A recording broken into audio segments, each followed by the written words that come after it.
There's something to be said about being welcomed into something. There's something to be said about new chapters, starting over, beginnings, after a period of stops and starts where both people were really considering what the hell they were doing or what the hell they were thinking even getting involved in the first place.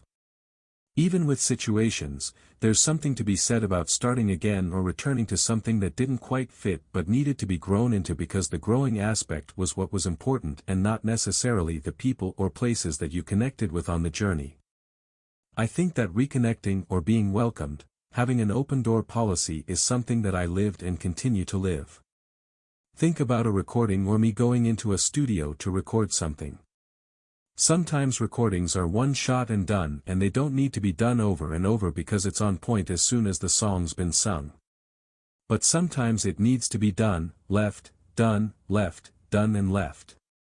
Leaving room for something to breathe without worrying that everything is worth quitting because it's not what you assumed, is the energy right now and it will be the energy going forward into the next 2 or 3 years.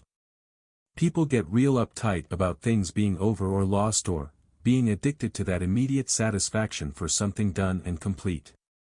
I don't believe anything's complete.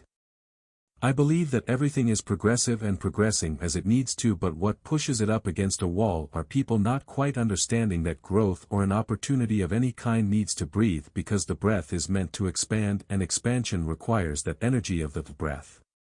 People breathe but breath, it's really a metaphor and its meaning is to expand, regenerate, bring life.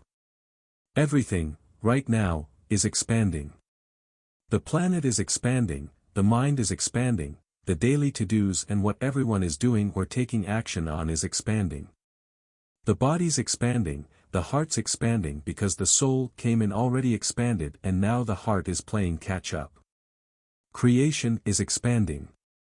Relationships are expanding, connection is expanding. Circles are expanding and those who are not interested in expanding are dropping out and leaving room for another that's willing to participate in the collective breath.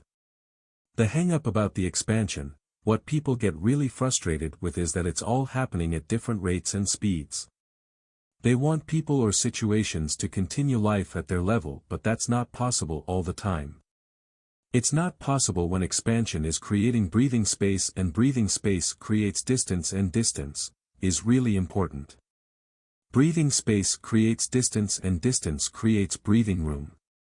I think people are addicted to the feeling of suffocation, metaphorically speaking, because that's what they've known to a certain extent.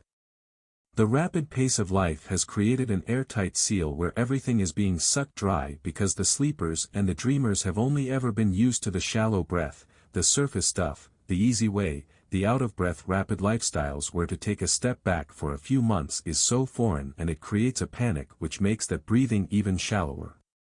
When there is no breathing room, there is no circulation and things die and drop off. Think about it. Circulation or blood flow gets cut off from something, there's a danger of losing what isn't getting that oxygen in the form of blood. And it's pretty, it's not a pretty picture that I show but that's how I need to describe it. If something has no room to breathe, it gets cut off and drops off and there is no chance of that returning. Leaving breathing room is a glow-up, I think that's a term now, where all things can be regenerated, grow bigger, and create a space of welcome or reunion that ultimately leads to more and more expansion for anyone and everyone. People are addicted to the norm which is restriction. Everything gets packaged in a neat little box with no view and completely dark. It buries potential alive. Having all the ducks in a row inhibits their flow with the current.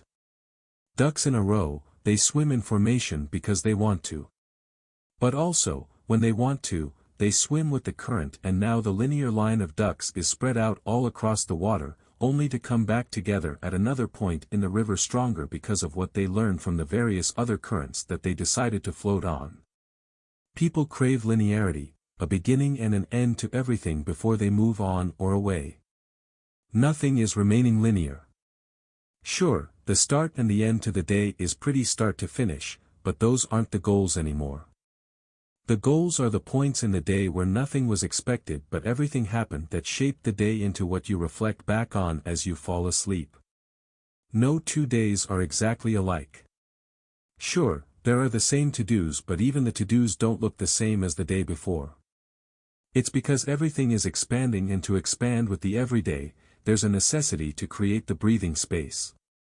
Once the breathing space is taken, things start to take on more colors, more clarity, more ambiguity, and ambiguity is actually a pretty cool thing because it creates option in space and time for choice.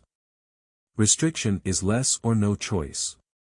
Space creates the 360 wheel of choice, and in your tarot cards, that's usually called the Wheel of Fortune. It's for the fortunate who create the fortune from leaving the wheel to turn as it will and using the breath to keep calm and open to the potential of what the wheel spits out. When recording a song that doesn't work that certain day, it's not meant for that day. It might be meant for the next day, or it might be meant for 6 months down the line, and that's when all the pieces and people fall into place to make a recording that will play on those Hot 100 lists for years and years to come. It's because the song was planted like a seed, but it was left to breathe and become bigger than what it would have been if it was pushed as an agenda when the singer wanted it done. The singer was welcomed back to the song when the song was ready to live and breathe, and now both the singer and song have evolved and come back to a place where they can meet at the soul and create something everlasting instead of just in a moment where it would never be remembered for anything but a one-hit wonder. So, it's nice to return differently than what was used to. It's nice to be welcomed into something that's expanded from a seedling to an oak tree. It's nice to look at the health of someone you haven't seen in a while and understand that your absence, or another's absence, created beauty and magic instead of charcoal and rubble. Friction in tight places creates destructive explosions where nothing remains. Space creates the free-flowing river. As Carly Simon sang, "Let the river run. Let all the dreamers wake the nation, come the New Jerusalem." The New Jerusalem has already arrived with the breath of the sun and the dawning of a new age. It could only happen with the ebb and flow of the tides. Not the restriction of the buried boxes people have woke up in and assumed that's all that ever was. When's the last time you held your arms wide open and welcomed anything as it was, even if it was different than before?